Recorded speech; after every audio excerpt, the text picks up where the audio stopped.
Pour procureur à ça la mandat et Sengeli atinda première convocation. Ken Mpianaye répondre. Atindi deuxième convocation. Ken Mpianaye répondre. Atindi troisième convocation.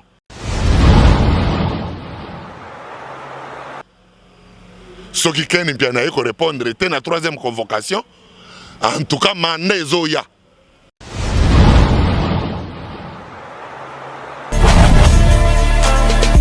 Et dans le monde entier, pas vacancier, pas vacancier. Flat Hotel, Bali Center, 100 cadre qui toko pour la copaiement. Pour Nabino Batbolela luxe Yamakasi. Bazali na mo bangé na salle de fête. Oh, ezali na 400 places. Confort et l'alia ou à niveau ya 2 fois té.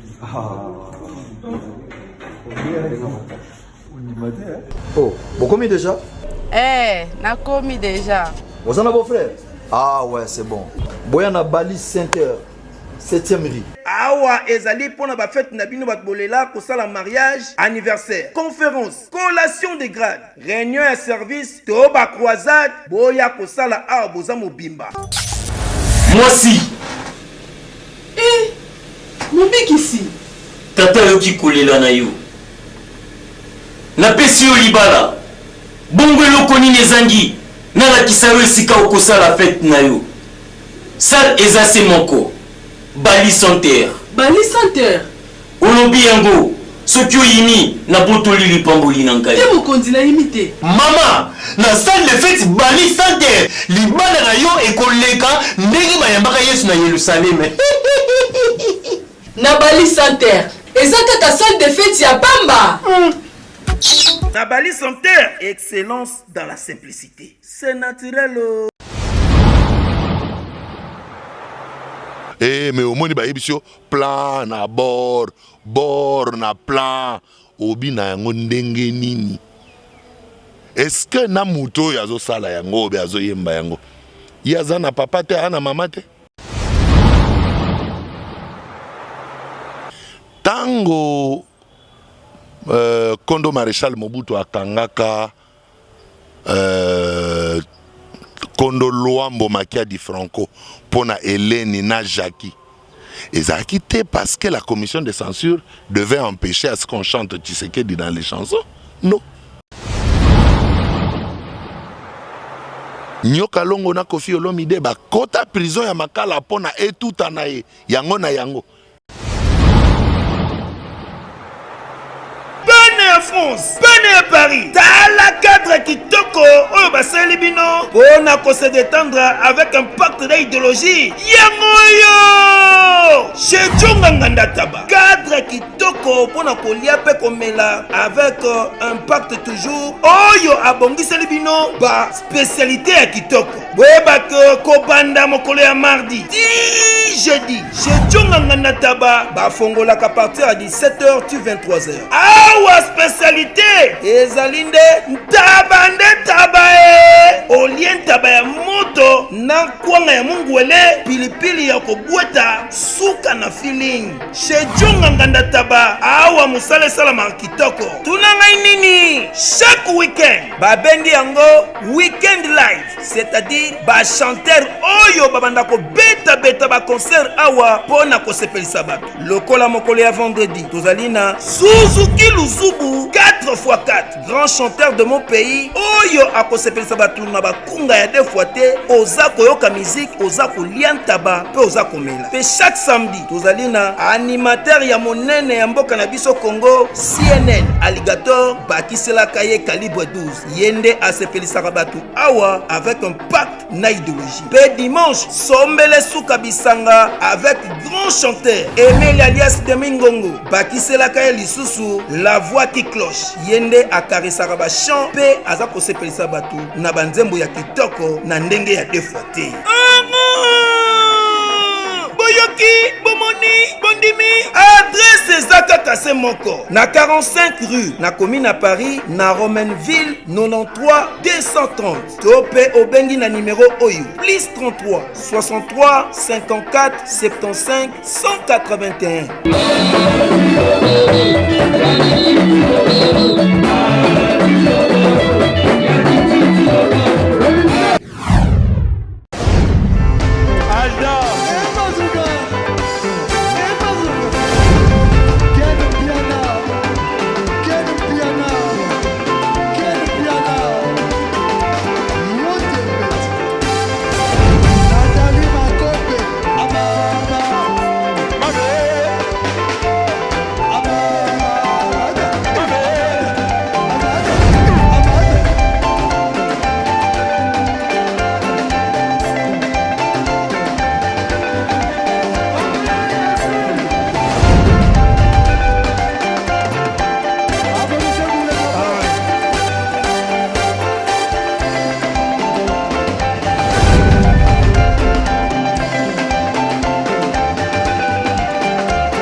Vous êtes nombreux à nous suivre partout dans le monde, très chers internautes, mesdames et messieurs. Eh bien, comprenez que c'est pour le compte de Fimbouna Fimbo News avec votre humble serviteur Valdi Tambo, juge des familles. Nous sommes toujours là pour lieu l'utile à l'agréable. Il y a relaxar bino. Makambo les canabons vraiment na kati ya mboka surtout bino mobenga ngominga actualité, mais on sait qu'on appelle actualité journaliste à Créaka. Donc nabi ke so botali o vraiment te exactement sous passe na bino pena ndinga ko sakanate nabi ke bat baza vraiment ebeli ko sakanate. Merci pour votre patience, confiance qui est souvent justifiée par cette disponibilité de nous suivre na ngongana so charbomba vidéo na biso vraiment en tout cas na moni Hervé Malinga papa français azara na poya zanga raté vraiment na rotala rabiso bana poto bana mokili mbatika na bisabino ke aujourd'hui na sala vraiment descente ya ko sakanate na commune ya Barumbu et sikap na kedu kilabino Charlie Kadima ndé nani Charlie Kadima azali présentateur ya monene ya mboka au vraiment ya télévision pe animateur culturel producteur mais producteur kaka ya barumba nebi ke boyebi pe ale karaye mon bitando nyonso vraiment ba kanonia so ya communication producteur ya ba manda chante na boom je suis mutaya na innovation ya roteka disque na ba flash dans support échange quoi par rapport ya marambo le kara eno le kanakala en tout cas bana poto bana mokili mobimba nebi ke l'industrie musicale congolaise moi faille c'est comme si kota le toujours vivre bras de fer entre les musiciens na bandeko na sensi aux abon institution faut gérer bango na éviter incohérence wana pourquoi trop de va-et-vient communication maladroite et ça là vraiment bien na kata communauté na biso to mona ki kapé ande ko na biso Koffi Olomide. Nous sommes là, nous allons peindre vraiment les tableaux de la situation avec monsieur Charlie à qui je salue pour commencer l'émission. Bonjour monsieur. Bonjour papa. Bonne santé. Oui, santé, tout madame. Merci. Oui, mais c'est Charlie, un homme avec plusieurs casquettes. Présentateur télé, animateur culturel, producteur. N'habitez Nyosoana. Dans mon publication sur Facebook aujourd'hui, vous avez créé une ligne vestimentaire autour de la Pécana 4e émission. Où gérer ma cambona Nyosondé? Nyoso Tanyuan art. Animation culturelle au Monabasala Ina Ina. Présentation télé ezaka wana ligne vestimentaire ndenga ucho lobawa producteur et tout, donc c'est tout ça qui fait de moi cet artiste Charlie Kadima. Voilà. En tout cas merci vous avez bateau encouragé pour potentialité on a vraiment eza dit na n'importe quitter quoi en tant que producteur aujourd'hui. Industrie musicale na biso batebe ba besoin na faille vis-à-vis à avènement l'internet côté wana zo gérer ondeni eloko liboso na sepeli po tuninga motuna o industrie musicale na biso temuteza en faillite. Industrie musicale ya monde et connaître faillite pour nani et connaître faillite parce que support o ezalaki kosa la diffusion ya musique ils ont CD et manifesta qui ba faille et belé notamment ils ont rayé facilement et koko bukana et koko bando sauté et faille à mounen ezalaki que le CD était copiable sur l'ordinateur et transcriptible sur le support et à volonté à Moutou. À ce moment-là, il favorisait qui piratage. Et les artistes bazaraki sous qu'on se retrouvait et nabiso moroba producteur au salle et locaux n'a nous occupé suffisamment marché à peine que où tu lançais en haut sur le marché 3 jours 4e jour bah inondé déjà marché mon bimana support nayo et aux autres capé coûte que ça la taille différence entre oya solo na ya pirate alors et comme qui malade moko et ronja qui m'a cassé musique ya Congo parce que en Afrique mobimba bato sengeli bayebake musique o ezali piraté koleka musique ya Congo ezate musique ya Congo eza piraté à 98%. 98% ya piratage ya musique na Afrique ezali musique congolaise. Donc ce qui déjà industrie ya musique ils ont connaître fraude à 98%, c'est que il y a plus rien à faire quoi. Ce n'est même plus la peine d'investir dedans parce que qu'est-ce que tu vas faire? Et maintenant, nous avons commencé à travailler depuis 2004 sur le projet de l'USB musical, étudier comment est-ce qu'on pouvait trouver un support approprié et sécurisant pour les artistes et qui pouvait nous permettre aussi de nous adapter à la nouvelle technologie. Parce que aujourd'hui, les gens battent à la malamouke, électroménager, et ça sous ya CD, même dans l'ordinateur, il y a CD, ils ont lu moi déjà. Donc, électroménager, nous sommes adaptés à la nouvelle technologie, et ils ont un port USB. Ils ont une clé USB pour la musique. Et clé USB, ce que la bien. Na marché déjà où il y a la piraterie à musique au coup bazana kwa bazo yebisa flash disque na $5 musique au fele parce que bango ba yebi déjà que na ba électroménager au bozo somba bozali na support oyo bokoki kotangela te il faut botanga USB memo lokola moyo botanga ngo ezate bango bazana plateforme na bango eza ordinateur bakoki ko stocker ba musique na volonté na bango osombi flash disque na yo batie yo musique po ke ndotanga ngo na ndako na yo bien na car na yo na clé USB.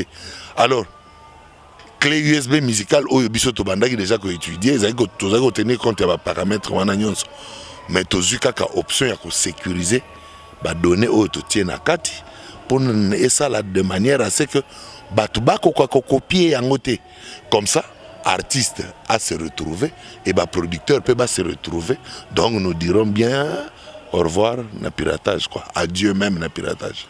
Merci Charlie Kadima. Moi je reconnais que vous êtes le précurseur. Il y a avènement, il y a flash disque, il y a support USB. Il y a vraiment industrie musicale, il y a Congo. Mais dans mon album Je suis Amanda Chante, il y a côté avertissement pour la protection des œuvres des artistes, musiciens et de leurs droits. Droits d'auteur, entre parenthèses, droits d'auteur et droits voisins. Les données contenues dans le support ne pourront être lues sur un ordinateur ou risquer de s'auto-formater. Donc, c'est-à-dire, il y a un mécanisme de protection de Tiaki. Parce que l'ordinateur, ce qui a copié musique, on peut graver en CD, on peut transférer en moutou par internet, on peut tirer en support yo lingi. Alors, l'air to sali clé USB nabiso, le la plaque qui a favorisé piratage et qui ordinateur. Donc, tu as une disposition à un mécanisme oyo ekoki ko empêcher que ordinateur atanga yangote à copier yangote pour ceux qui attendent à copier à déjà partout.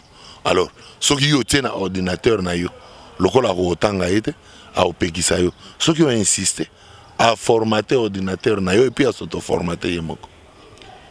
À cette heure que nous sommes, il y a un avènement internet avec plusieurs plateformes et téléchargements de musique.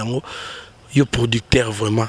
Il y a des avantages ni besoin tout bas des avantages ni besoin coûter nan sur produit disque. Yango wana tozali koloba parce que soki tokenda ki na option oyo ya côté musique na clé USB, c'est parce que tu comprenais que streaming est un marché penza ya malamu te na Afrique. Pourquoi? Parce que internet est accessible na mutunyo sote en Afrique. Le fait déjà que internet est accessible na mutunyo sote en Afrique et le circuit bancaire mutunyo so zakana accès na circuit bancaire te. Or internet est disponible na mutunyo sote. Donc ko somba musique na ligne est disponible te pour na mutunyo so. C'est-à-dire le pourcentage ya ko somba musique sur la ligne est penza muke na Afrique que na Europe.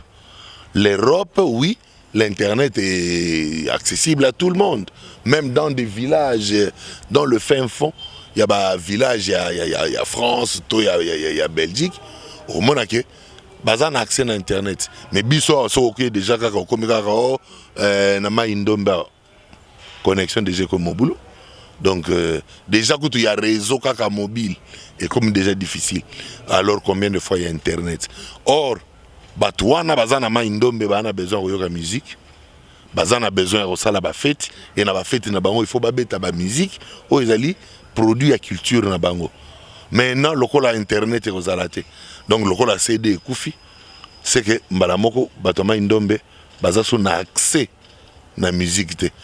Or, avec un support physique, il y a clé USB et qui comati na forêt équatoriale. En tout cas, merci vraiment de vous aller expliciter vraiment Kambango.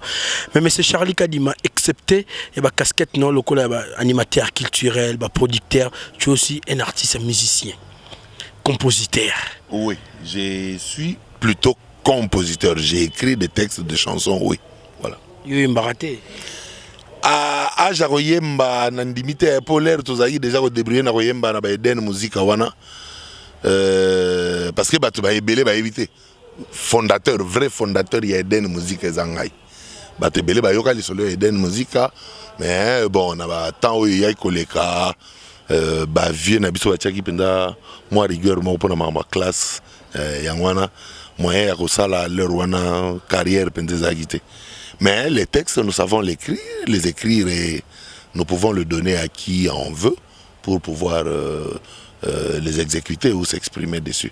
Donc, Ngai Nazali chanteur, les sous-soutés de carrière, parce que mon temps vivre kaka pour azo chanter te, ba parolier ba vivre na fruit na bango ya ba texte. Au commis texte na yo, au déclaré en la société à protection des droits d'auteur et après au cédé en artiste nyoso yemba et pas nyoso ya yemba a commis Charlie Kadima auteur compositeur. Voilà. Tout le monde va parler belé na mboka na biso na on a cité à l'occurrence Félix Oisé quoi basangisa ko yemba na ko koma na ebité bon eza emoneli na bango ya makambo. Bamonaki que bakoki kozala à la fois ba parolier bakomaka banzembo pe bango moko bayemba kango mais ngai na option na ngai na préféré na tikala na mopanzi oyo na koyiko kaka ata mususu kokoma ke ya koleka na koyemba quoi parce que les lots par exemple ba parolier wana bazui ba difficulté ebele parce que ba nzembo na bango mususu bato ba apprécier en côté mais tant mususu soki embamaki na mongongo ya mutu mususu balingaki ba apprécier en tant que ngai sala na boye ba ngo pe mais kasi l'air compositeur azo composer nzembo eza na banzembo ya ko composer pour na forme na yemoko eza na banzembo mususu soka yo kyango alobi na nzembo yo eza modèle ya un tel il faut un tel ayemba na katubie il faut na pesa ngo un tel po na sali yango penda na style na ye voilà. Donc, Mouto Aza, ils ont le tailleur. Tailleur, l'air tonga elamba, il faut y bander, il y a la coupe. Il y a la coupe par rapport, il y a taille, il y a Mouto, il y a l'ignala, ça. Donc, vous voyez, moulaï na ye, mounene na ye, et nzembo, bakomaka yango pe, na forme ya Mouto, ya royembe la yango. Vous voyez, que Mouto tel, a royemba nzembo, na rokomele nzembo, et puis si répondre na esprit na ye, et l'air a roya s'exprimer dessus, c'est correct. Donc, koyemba, eza mabete, mais l'air bazui option à kokende koyemba, ba na yebi ke ba rencontrer ba difficulté belé, oyo bazala ki tam so ko rencontrer te l'air bazaki na bango ba paroli. Voilà. En tout cas, merci. Mais lelo oyo Charlie Kadima na ebité ba tout le monde na tête la biso. Est-ce que kotan na sope quelques collaborations ça pena ba artiste musicien suppose pena particularité na yo ezali bongo rumba. Ezaba nani pe komela nde makambo yo nde zo boma bato. Na bandi kaka kobanda Félix Oisé ko aloba ke yemu takomela ki papa wemba bota ba problème ebele. Ti lelo o mona tam so bazo potana na Redi Amisi na ba télé. Do yango wana ka nde mabe. Banda kaka master nangai Pascal Poba aloba ke yem to akoma ba nzembo ya ba voyage banini et botela e ba difficulté belé mais zakapinda na litomba te ya ko yebisa mutu ke ngai muna komaka nzembo telo mutu tela yembaki ya na tina te ngai oyo ayebi ki ayemba nzembo nanga azali place ya zolanda ngai na conscience na ye ayebi ke nga na yemba nzembo na ye nga na tina otanga communauté na TV pour bato bayeba ke ngam na pesaki ya na ona litomba te ponanga. Merci, une réponse très intelligente et sage vraiment. Mais c'est Charlie, c'est comme si bino pelelo boza na base ya ba soubresaut ezole kabona kati ya mboka. Tout le monde a ba bras de fer lelo entre ba musiciens na ba institution fait gérer bon le ba censure bino boko makaba bi trop de sanité. Oui. Insanité leki trop na musique ya Congo. Déjà à partir il y a 2007, 2008 na lekaka na émission moko na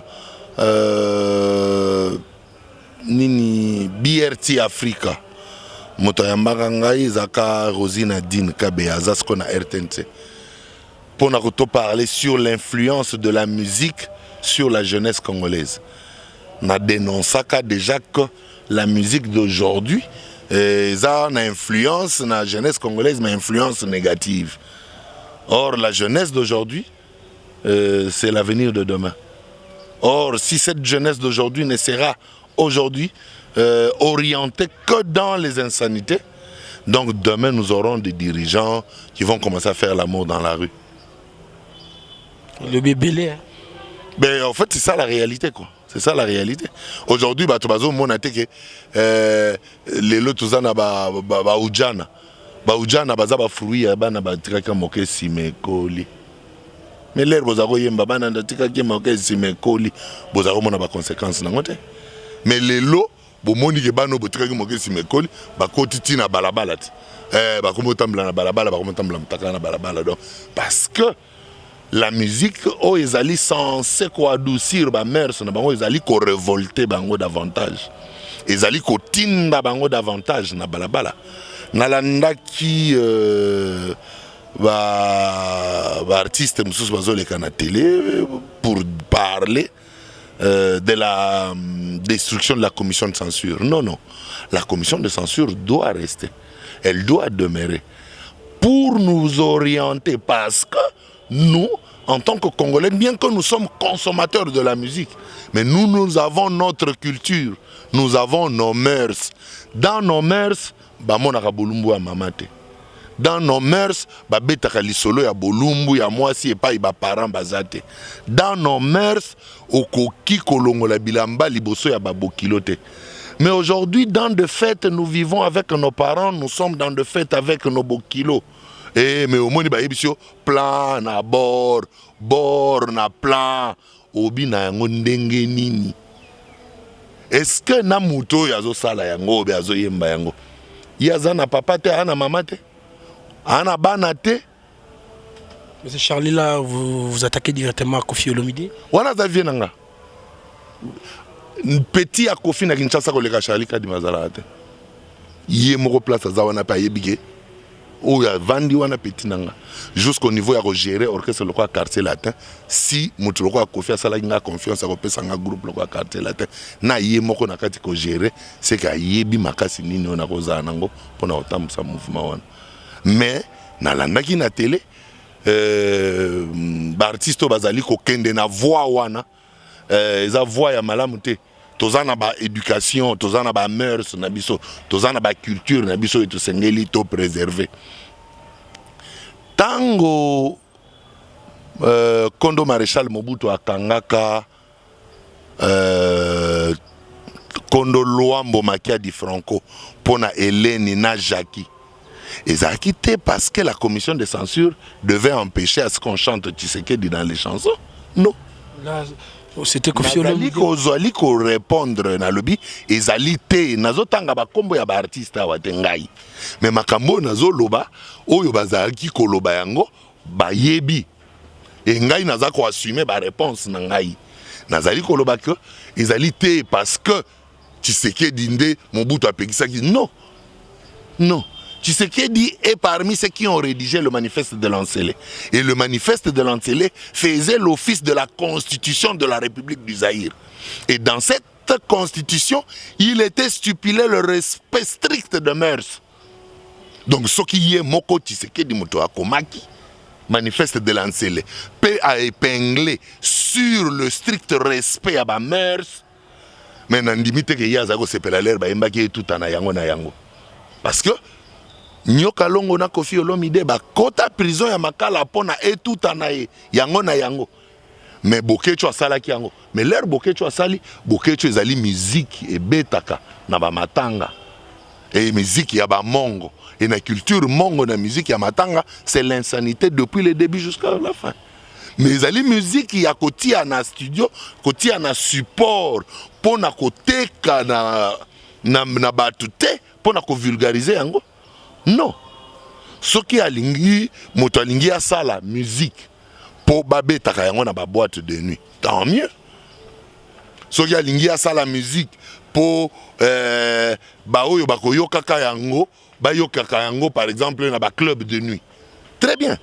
Mais soki ezali musique ya koteka na public na consommateur nyonso esengeli ezala censuré. Et j'interpelle la commission de censure.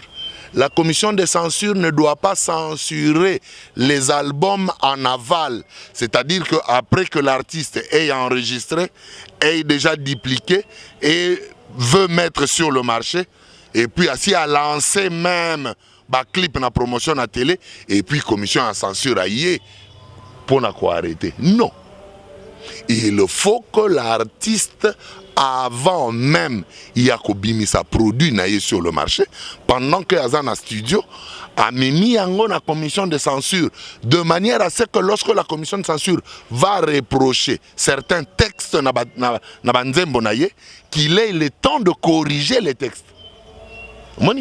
La commission de censure maintenant, en le faisant en aval, et comme la artiste passe parce que c'est ici studio, basali mix, masterisé, dupliqué, sur le marché, basali même déjà dans clip pour relancer la promotion.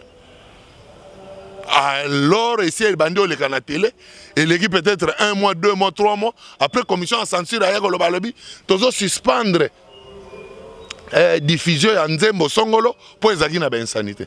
Mais c'est tout simplement parce que en amont, les artistes n'ont pas amené leurs produits à la commission de censure. La commission de censure ne fonctionne pas en aval. La commission de censure doit fonctionner en amont pour corriger le texte pendant que les artistes sont au studio. Ne sengeli baya na ba maquette. Pour la commission de censure, voilà Nzembo na ngai yango. Compte tenu ya ndenge ezali, lorsque ba corriger, ba pesi bango autorisation de sortie. Soki ebimi na surplus, na ba maloba oyo bango ba pekisaki, à ce moment-là, l'artiste peut être traduit en justice. Parce que la commission de censure, le directeur de la commission de censure est un procureur. Donc la commission de censure ezali parquet. Donc parquet musala nango kosala mandat d'arrêt provisoire parce qu'il n'y a pas encore eu condamnation.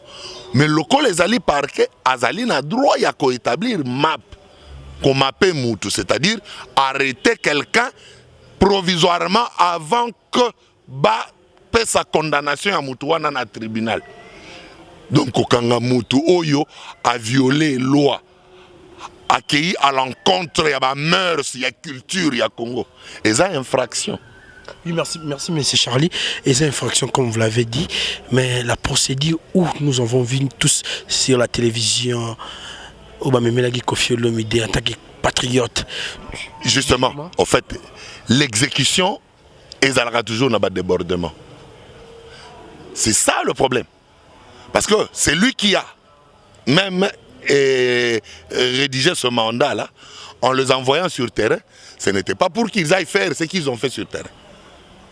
C'était pour venir faire comparaître la personne. Mais aussi, avant que le parquet n'arrive à élaborer un mandat d'amener. Donc il doit déjà avoir établi 3 convocations auxquelles la personne n'a pas pu répondre. Parce que ça, la mandat au fait l'été. Procédure, il y a ça la mandat d'amener yebani. Pour procureur à ça la mandat et Sengeli atteint première convocation. Ken Mpianaye répondre était. Atteint deuxième convocation. Ken Mpianaye répondre était. Atteint 3e convocation. Ce qui Ken Mpianaye répondre était la 3e convocation. En tout cas mandat ezoya.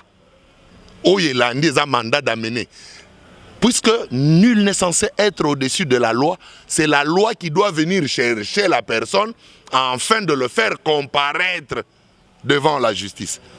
Donc à ce moment-là, et commis oyo batindi na terrain bakoki exécuter na ndenge na bango. Mais souvent pe ezalaka, pourquoi est-ce que nous ne sommes pas venus répondre lorsque batindelaki biso ba convocation misatu liboso? Pour avant ba comme na mandat, convocation eza misatu. Eza procédure oyo yebani mokili mobimba. Ezaka na Congo te. Donc pour batu wana ba comme na mandat, c'est que moto a bafoué convocation à liboso, a bafoué ya mibale, a bafoué ya misatu.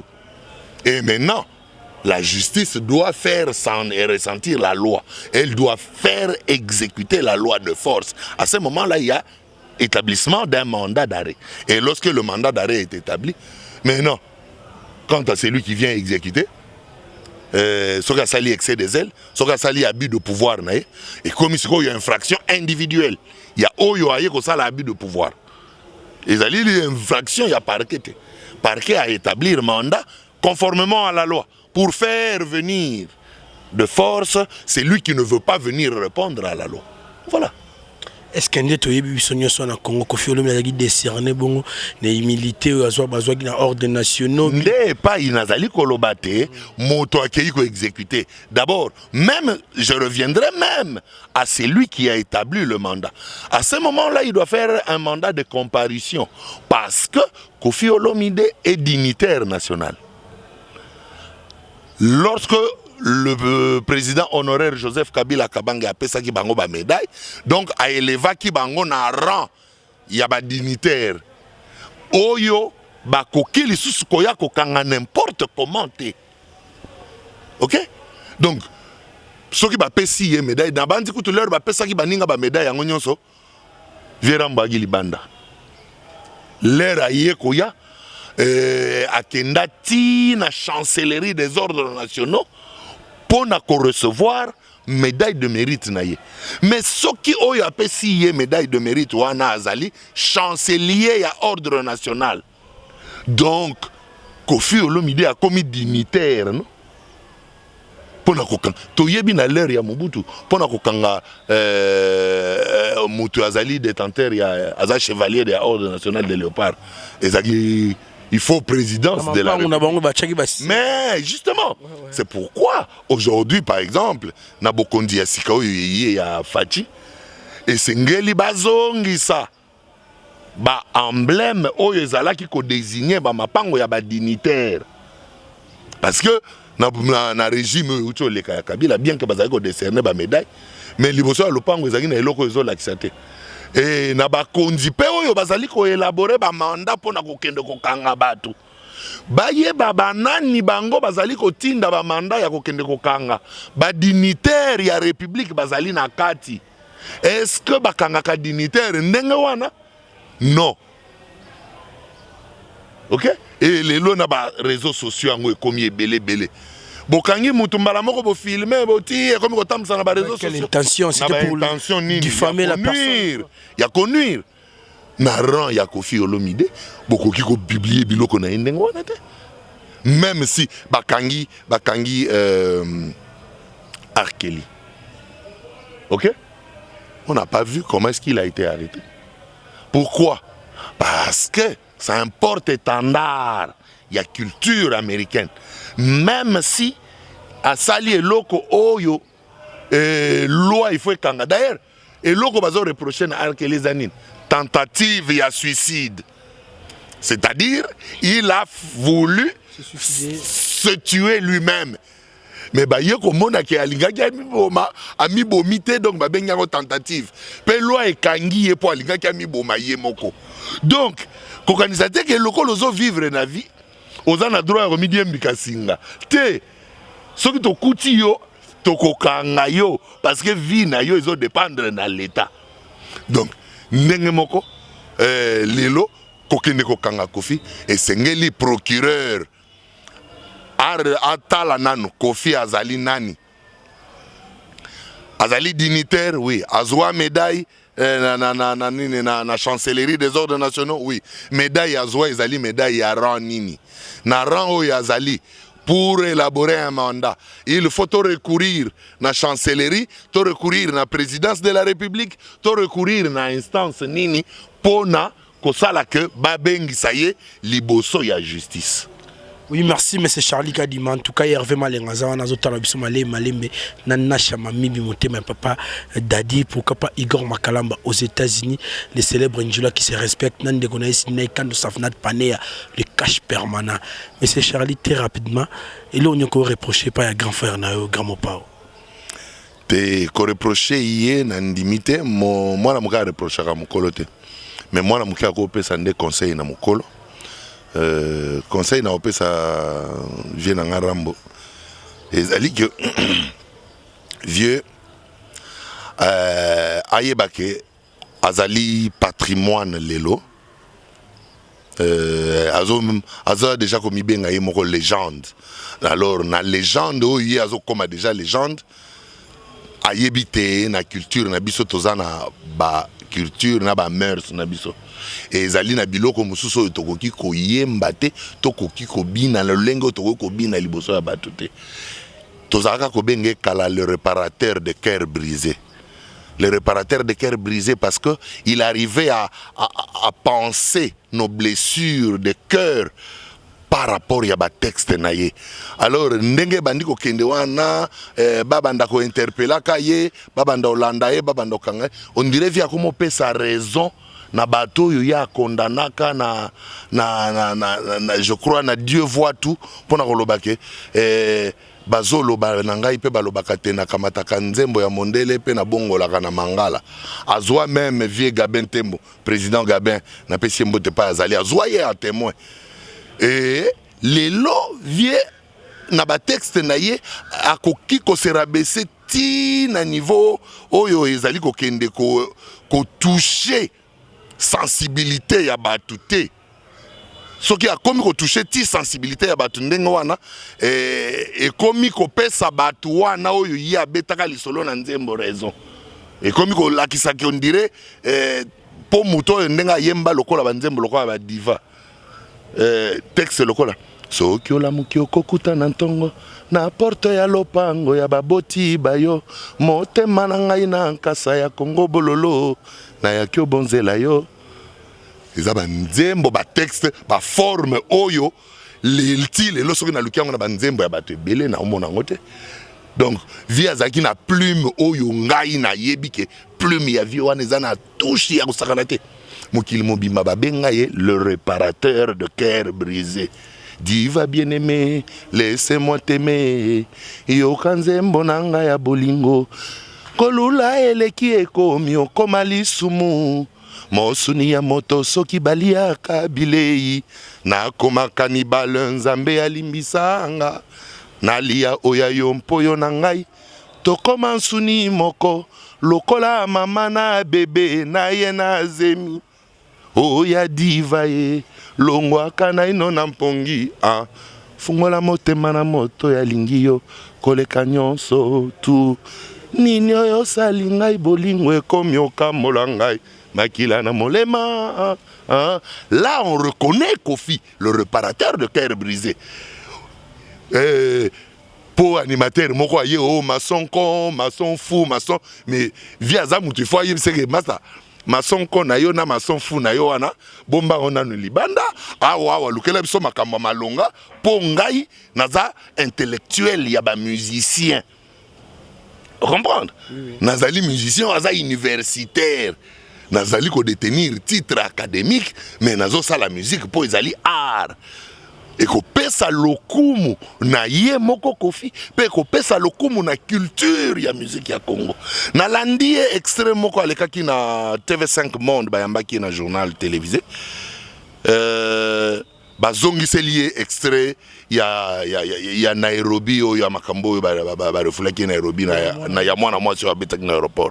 Oui mais yoka regret ya vie à lobby ce sont des images que je n'aimerais jamais revoir.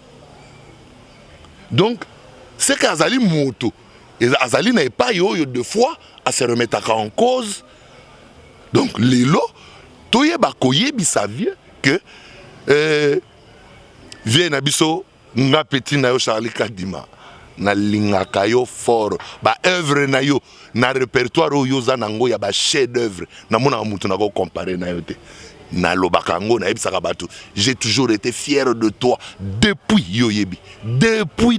Donc d'abord nazali na nous fanatique na yo avant na ya ko sala na yo. Et na sala ki na yo, oyebi quand même apport petit na yo apportaki. Lelo tant mususu mosala muto kaboli biso, mais pas ignoso tozalaka. Balakisaka biso misapi pona kolakisa biso ke ba petit a kofi bango wana. Balakisaka biso tozalaka toujours fier na yo. Batika ko ya kozwaka yo na bandako ndenge bazoya kozwa yo wana vie bakomi ko profiter. Lelo bakomi ko profiter basala biloko ya ndenge wana pona kolatisa yo salite. Alors biso ba petit na yo lero moko ezo sala bien te. Na landi petit na yo njora na Facebook. Petit aleli lokola mwana muke maya miso miyoyo de partout. Mais tant mususu po aza mwasi yango aleli.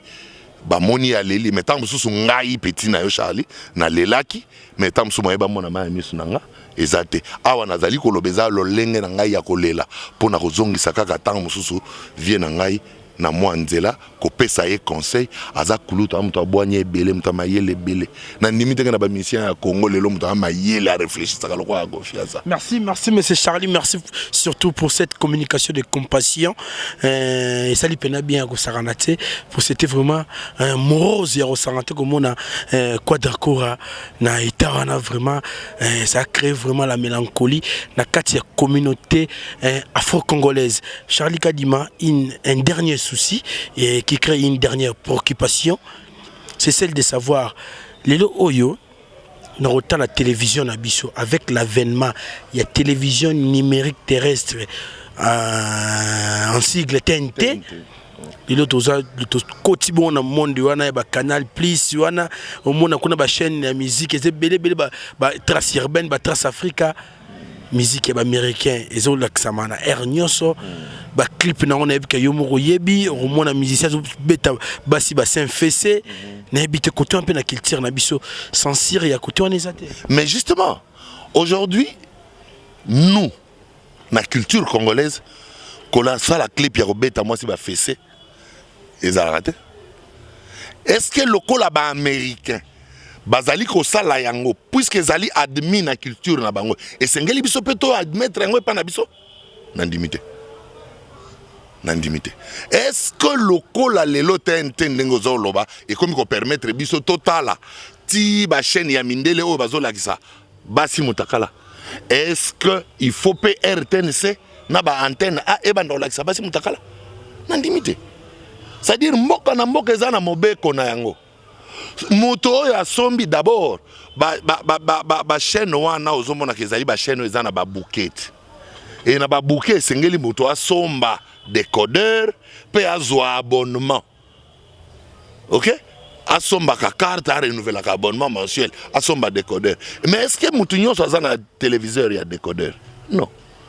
Lelo TNT et a apporté télé et quota. Mais est-ce que ba chaîne nyonso ya TNT ezali ya kotala? Non. Ce qui est allé même dans le bowling, comme ça, on a publicité, il y a société qui a bouquet, il y a télévision, na lingo tanga ba kuma na bango te pona osela bango publicité au fele. Mais au moment que na ba chaîne na bango ezalaka na ba image. Ba yebi ke mutakala ele kaka kuna mabele ya mwasi ko mona na kuna facilement batia code parent. Même bango batu batika bati code parent. Pourquoi bati code parent? C'est parce que bah yebi que ce n'est pas tout le monde qui doit avoir accès na ba chaîne wana nyonso. Alors, pourquoi bisope ba artiste en tant que ba parent? Toko bandana no na kotia code parent na ba texte ya ba nzembo na biso moko te. Po biso moko to ba parent. Na landa ki vient na Rambo. Asilika ki makasi ezali eloko oyo na ngai mokolo peut-être na koyeba moto yo asalaki yango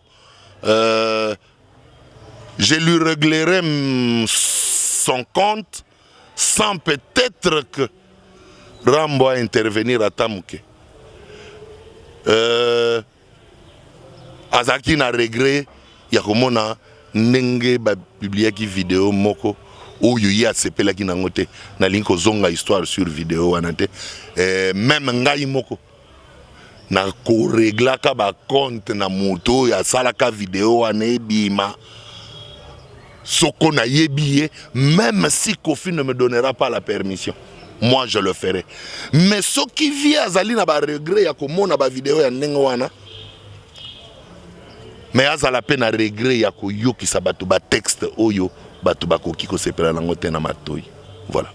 Oui, déjà sur l'ascenseur pour abriter les rez-de-chaussée, en tout cas, Tozaki on avec Charlie Kadima, n'avec un mec qui venait Kolimbola, Malembe, concernant la question on a tout habité, mais c'est Charlie, les lignes de vêtements, des lignes vestimentaires, au créant on a boule ligne. Les combos n'ont pas ni na sala qui na qui on a Facebook awa zelanga mo funa tangango donc yango penababi les prêtres d'Avalon, notre ligne vestimentaire a présenté pour la première fois c'est Blue Jeans Madine RDC lors de l'émission Motopé Makanisinaye qui passera sur la RTNC na pesimbo na ba conférence sur ba Krisumbula ba tunyo ba directeur Benjamin n'habité les prêtres d'Avalon. Le prêtre d'Avalon est ali ligne vestimentaire. Et comme ligne vestimentaire lelo, est ali Ngai Mokonde le prêtre d'Avalon. Ndenge Papa Wemba a pesaka Ngai Kombo wana.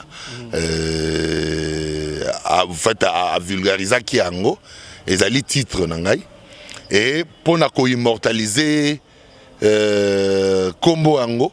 Qu'on valoriser Péango, il fallait créer le comme sous créer ligne vestimentaire. Donc ligne vestimentaire, le prêtre d'Avalon est au ça la chemise, et au ça la pantalon, et au ça la chaussure, et au ça la cinglet, et au ça la lunette, et au ça la chaussette, et au ça la porte-monnaie, et au ça la sac de voyage, et au ça la valise, et au ça la tout ce qui va avec, même la chapellerie. Donc, tu as la même chapeau. Parce que tu as la industrie pour avoir autorisation, il y a vrai dans le secteur wana.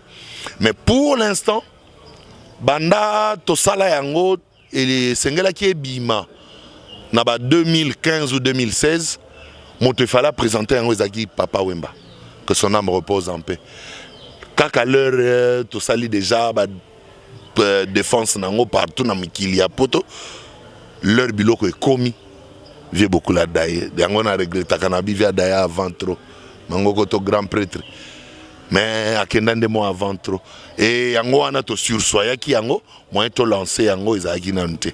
Alors sikoyo to présenta ki yango officiellement lorsque bayambaki biso na émission Motopé Makanisinaye na Rosie Nadine Kabea présentatrice il y a émission wana na RTNC na makanisi en dehors il y a makamba USB to beta qui en dehors il y a Avalon Image où ils allaient structure à production audiovisuelle nde to profita qui to présenter pe ligne vestimentaire na biso mais to présenter na nukaka Blue Jeans, c'est-à-dire tous en a deux types de chemise, tous en a deux types de jaquette, il y a blouson et puis tous en a deux types de pantalon. Donc tout est déjà sur le marché et le record na Pullman le prêtre d'Avalon les a déjà sur le marché. Oui, merci, c'était Charlie Kadima. Charlie Kadima, nous sommes bel et bien arrivés l'arrêt des chaussées vraiment dans Chiteza à Kalaté.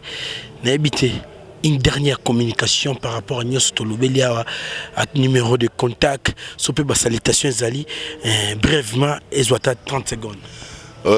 Nalinga rapenda ko pesa numéro de contact nanga été pour comme leur moko au bandoya ba appel na ya bato yebité ozoye ba appel ka pe bilamba te be bilamba ngam na oteka te na pesi déjà référence à magasin te ba gena magasin bana tina ko benga ngai te pour basomba bilamba na ngai na lobby le record boutique le record na Pullman Hotel bakoti kuna batuni le prêtre d'Avalon bakomona ba Blue Jeans ya prêtre d'Avalon tozana deux types ya pantalon tozana deux types ya chemise na deux types ya ba blouson bangonde bakopona oyo baotia mais nalinga kopesa numéro de contact te pour na ba raison na auto énuméré mais na batu na ko kopesa mbote ba encouragement kaka na vie na ngai Rambo le Quadra Koraman grand prêtre légende biso to ba petit na yo tozana yo atomona ki biso pembeni te déjà na apprenant ki ke o subisa ki intervention chirurgicale nazo ki temps ya koya kotala yo te mais j'ai vu que on s'est rétablissa ki